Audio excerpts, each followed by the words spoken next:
Hi everybody, I have a great young adult novel for you today, and it's a true story. It's called The 57 Bus.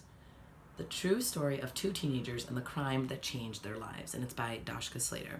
So this story is a true story, like I just said, and it features two teenagers, like I also just said.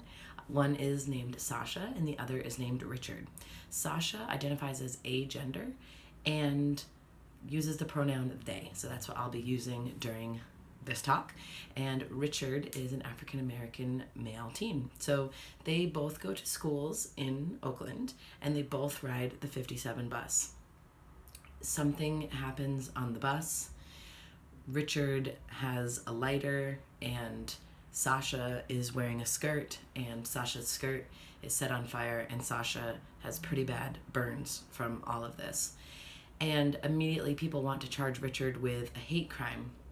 But what I love about this book is that it shows us both sides of the story. It gives us the history, not both sides of the story, but the story of both teenagers.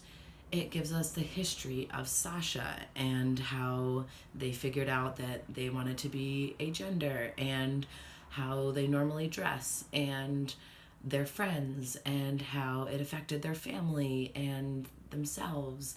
And it gives us a story of Richard, how he grew up, how he was doing in school, what his friends were like.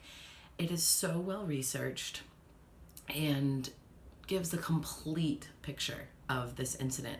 I have to show you, I love that there are just, so this is part one, Sasha, and look how they're just a bunch of little sections, right? So there are little tiny sections that are either poetry or like this one talks about pronouns. So there are kind of like little tiny chapters that go all throughout. And it was just a great view of this crime. I had not heard of this crime before, but I really enjoyed reading this story.